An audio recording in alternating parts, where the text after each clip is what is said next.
So it's a unbelievable good preservation of this enclosure, which had been erected by Stone Age people so long ago and which is still existent now here. Before his sudden death in 2014, archaeologist Klaus Schmidt left behind a revelation that unsettled his closest colleagues. The man celebrated worldwide for bringing Göbekli Tepe, the so-called world's first temple, into the spotlight had been carrying a secret, and when he finally shared it, the story he told threatened to overturn everything we thought we knew about the birth of civilization. But before his passing, he delivered one final, haunting confession. His words were urgent, almost heavy with dread. "I can't keep this hidden." For years, Schmidt had been praised as the archaeologist who reshaped our understanding of prehistory. Göbekli Tepe was celebrated as the dawn of human culture, a place where hunter-gatherers transformed into temple builders. Yet in his last months, Schmidt suggested something darker. According to him, those monumental stones weren't just a triumph of humanity's rise, they were silent witnesses to humanity's first collapse, a warning carved in rock. If that was true, then our neat story of progress wasn't just wrong, it was shattered. So what exactly had Klaus Schmidt seen in the hills of southeastern Turkey that left him so shaken? What discovery haunted him until his final breath? The answer wasn't Göbekli Tepe at all. It was a quieter, stranger sight, barely noticeable to the untrained eye. No towering pillars, no massive stone circles. Just 4 low mounds tucked along the edges of modern buildings, easy to pass by without a second thought. That site was called Gürcütepe. At first glance, it seemed ordinary, almost forgettable. But for Schmidt, Gürcütepe carried a story far more unsettling than the grand temples that made him famous. We've all grown up with the same story. Civilization begins with temples, cities, and kings. Humanity climbs a ladder of progress, step by step, toward greatness. Göbekli Tepe fit that vision perfectly, a mysterious first temple that looked like the start of it all. But just a few kilometers away, Gürcütepe told a very different tale. In 1995, Schmidt and his team began excavating those unassuming mounds. What they uncovered wasn't grandeur, it was intimacy. Small, rounded mud brick houses, hearths where meals were once cooked. Everyday stone tools, shaped for survival, not ceremony. Hand-molded figurines, simple and human, scattered through the soil. This wasn't the world of gods and monuments, it was the world of neighbors, families, and fragile communities. And that's where Schmidt's obsession began. Because Göbekli Tepe and Gürcütepe weren't just neighbors on the map. They existed side by side in time, but instead of confirming each other's story, they contradicted one another. Göbekli Tepe was monumental, almost cosmic in scale, a place where humanity seemed to leap forward. But Gürcütepe? It felt humble, domestic, and fragile, less like the dawn of civilization, and more like the aftermath of something breaking. To Schmidt, Gürcütepe didn't mark the beginning of culture. It whispered of recovery, of people regrouping after catastrophe, of survival carved out in the shadow of something once great. And that was the secret he carried to his last days. The terrifying possibility that the story of civilization didn't begin with steady progress, but with collapse and a fragile attempt to start again. Schmidt noticed the clash wasn't only in the architecture, it was in the timeline itself. Both sites belonged to the same period, yet they painted 2 radically different pictures of life. And then came the detail that gnawed at him the most, the material culture. At Gürcütepe, the tools were simpler, even cruder than what he'd seen in other places. The figurines weren't works of elaborate art. They felt almost desperate, like people trying to preserve fading memories. To Schmidt, Gürcütepe didn't look like the dawn of civilization. It looked like a civilization in recovery, a society trying to rebuild itself after collapse. This wasn't humanity climbing steadily upward. It was rebuilding after collapse. But why? How could a culture capable of raising megaliths suddenly leave behind traces that looked more like survival households? Was this the footprint of a golden age cut short by catastrophe? Did Göbekli Tepe rise and fall? And did Gürcütepe mark the fragile attempt to start over? These were the questions that haunted Klaus Schmidt. Archaeology isn't supposed to feel like ghost hunting, yet Schmidt admitted that Gürcütepe unsettled him deeply. It wasn't the thrill of discovery that gripped him, It was the weight of contradiction. Because if the dating was correct, humanity's first story wasn't a clean march of progress. It was a cycle, monument, collapse, recovery. And that terrified him. Imagine being Klaus Schmidt. The world hails you as the man who uncovered the world's first temple headlines, call you the discoverer of civilization's dawn. And yet, in the quiet shadows of your work, you stumble across a site that threatens to tear that narrative apart. Would you tell the world? Would you risk your legacy to admit that civilization didn't just rise, it stumbled maybe catastrophically before it rose again? That's why Gürcütepe stayed in Schmidt's mind until his very last days. Göbekli Tepe gave him the spotlight, but every time he returned to the humble mounds of Gürcü, he felt he was staring at the real story, and it wasn't triumphant. It was fragile, haunting, almost too dangerous to put into words. Because here's the unsettling part. The artifacts alone weren't what shook him. It was the dating, the cold, precise science of radiocarbon that turned his unease into dread. The results didn't just place Gürcütepe alongside Göbekli Tepe. They suggested a sequence that shattered the clean, comforting story of human progress we've all been taught. So what did the dates actually reveal? And why did they shake Klaus Schmidt so deeply that before his death, he called Gürcütepe the terrifying truth no one was ready to hear? The terrifying timeline discovery. For Schmidt, the breaking point came with the radiocarbon results. Everyone expected the data to show what seemed logical, that Gürcütepe and Göbekli Tepe existed side by side, two sibling sites of the same era. But the results told a darker story. Gürcütepe didn't rise alongside Göbekli Tepe, it came after its abandonment. And that single fact changes everything. Because if Göbekli Tepe was the first great monument of human civilization, then Gürcütepe wasn't its partner, it was its aftermath. A society piecing itself back together after collapse. This was the truth Schmidt carried to his grave. Humanity's earliest grand experiment in complexity had already failed once before. Think about how unsettling that is. We've been taught to see history as a straight line. Hunter-gatherers become farmers, farmers form villages, villages grow into cities, cities rise into empires. A steady march upward from past to present. But the sequence from Göbekli Tepe to Gürcütepe tells a different story. Not a line, but a cycle. Rise, fall, and the fragile struggle to rebuild. And Schmidt wasn't speculating. He had hard evidence. The dates were the receipts. The architecture was the first giveaway.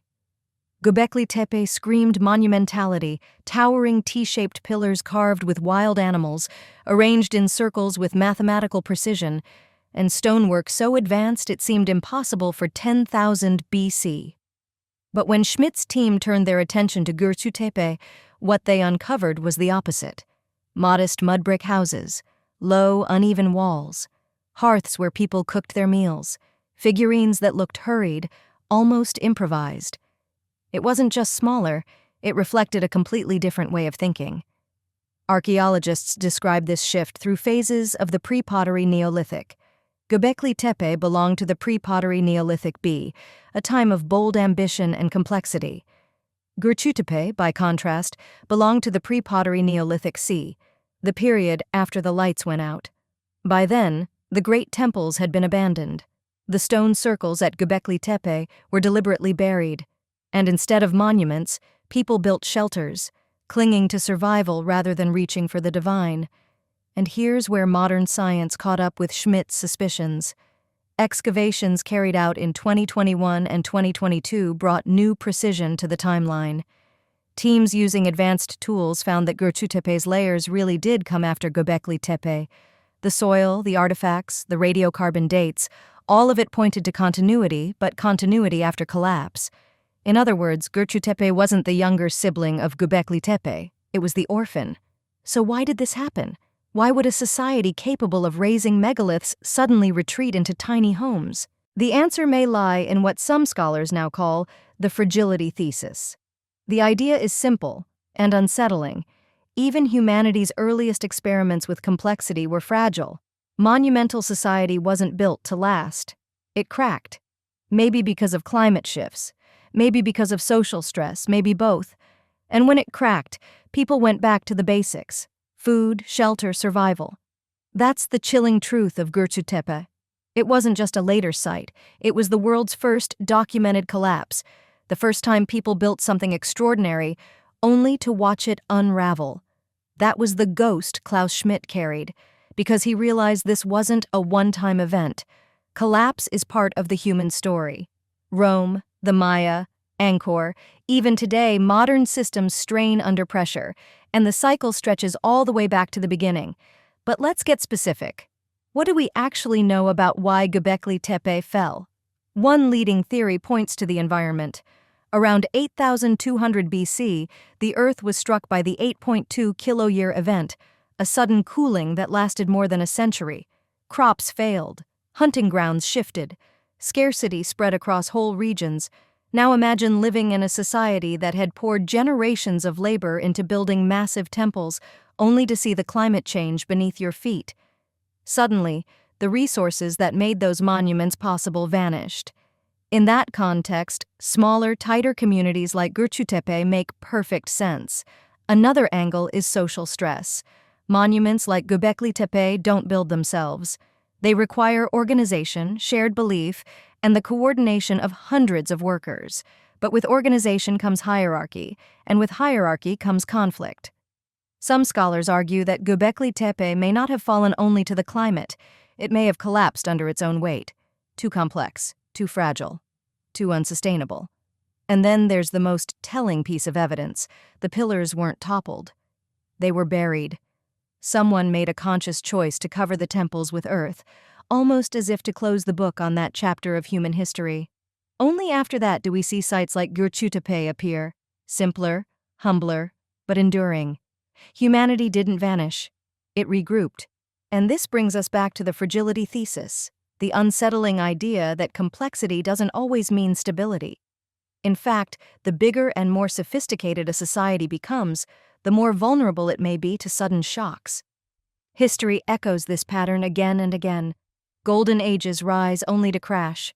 Renaissances bloom, only to be followed by decline. Klaus Schmidt believed Gürcütepe was the very first proof of that cycle, and that's what terrified him enough to whisper his discovery before his death. Because if the opening chapter of civilization wasn't a clean beginning, but instead a stumble and a recovery, what does that say about us now? Are we really on a straight path toward progress? Or are we just caught in another fragile cycle, waiting for the next collapse? And this is where Schmidt's fear deepened. It wasn't only the dates. It wasn't just the mud brick houses. It was the growing sense that Göbekli Tepe's fall wasn't random. There were clues buried in the soil, hints of what actually caused the collapse, hints that might explain not just humanity's first downfall, but why collapse keeps repeating, again and again, across history. So the real questions became, what truly caused the fall of the world's first temple builders? And why does this pattern keep haunting us no matter how advanced we get?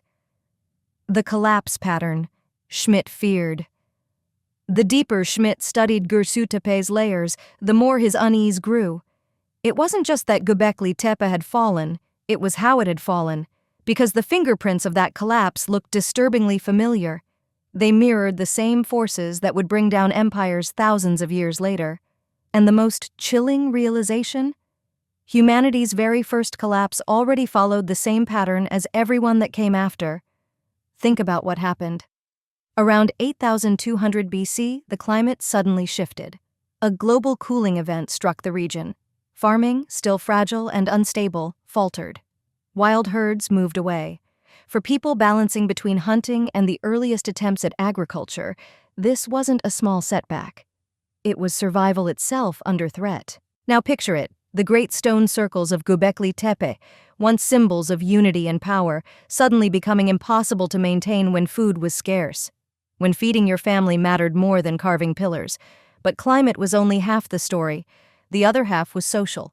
Monuments like Göbekli Tepe don't rise without coordination, hierarchy, and ritual. Power had to concentrate, labor had to be organized, belief systems had to bind communities together. And here's the catch. The very forces that made such monuments possible also made society brittle.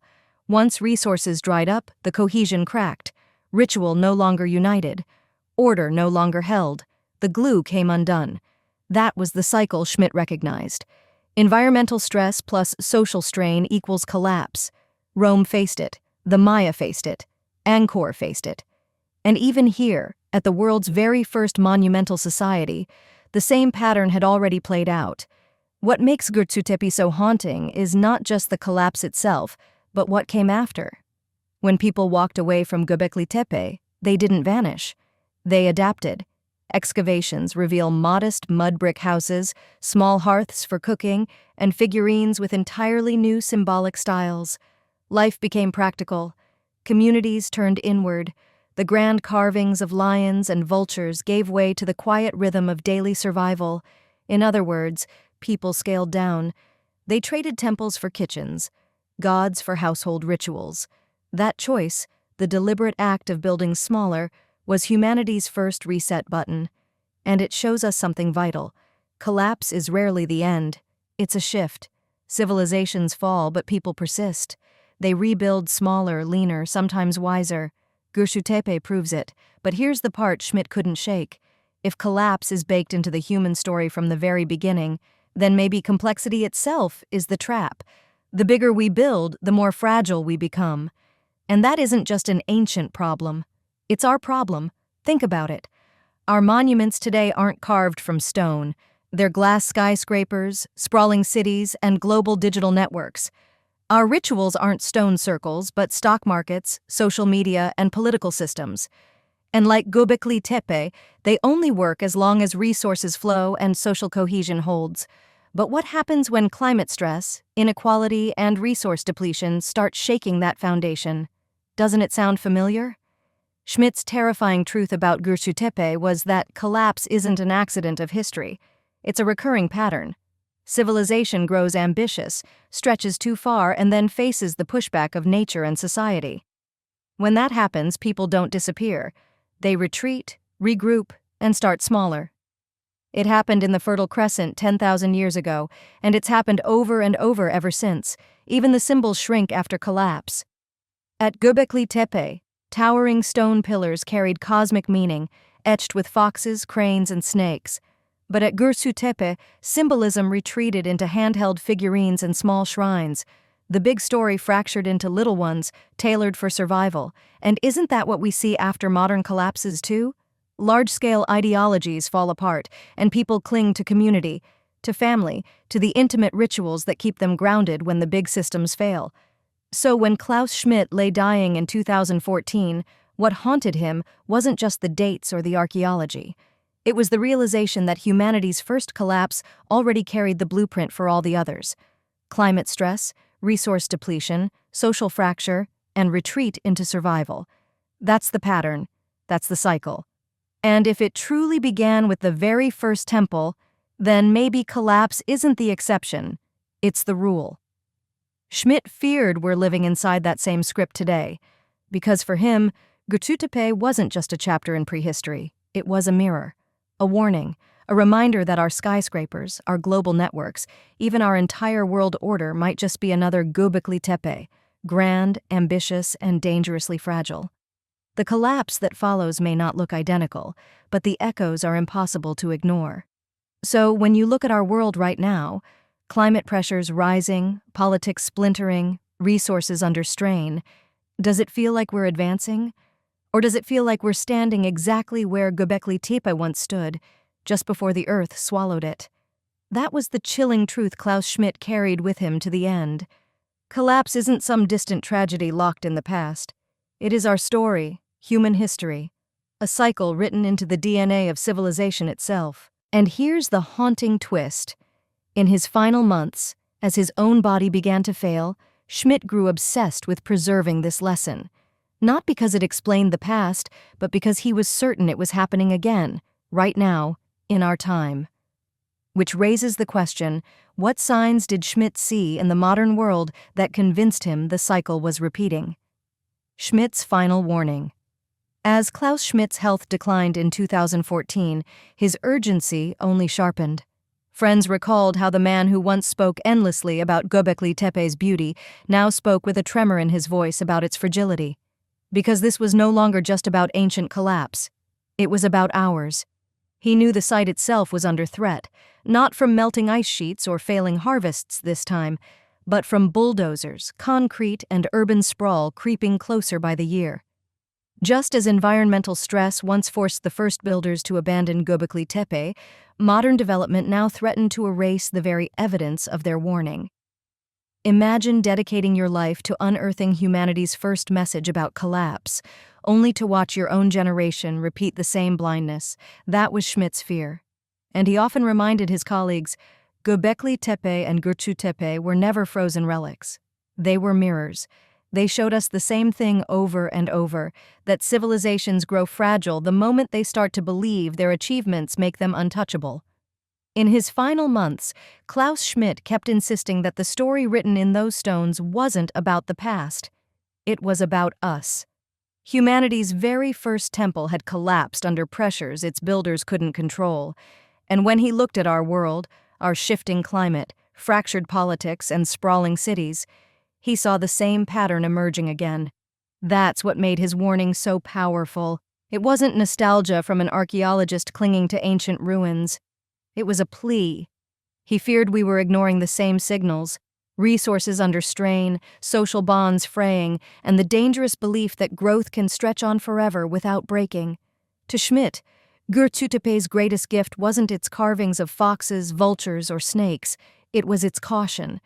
A silent reminder etched into the soil: learn from collapse, or live through it again. Think about it. When you pass by a glass skyscraper in a modern city, how different is it really from a stone pillar carved with animals 10,000 years ago? Both are symbols of ambition. Both demand immense coordination, resources, and faith in a stable future. And both can crumble far quicker than we imagine when the foundations shift. That's what Schmidt wanted us to see before it was too late. His legacy wasn't just discovery, it was warning. He believed that if we truly understood the rise and collapse written into Gürcütepe's layers, maybe, just maybe, we could break the cycle. But the question still lingers. Will we listen? Or are we destined to follow the same script that Gürcütepe recorded 10,000 years ago?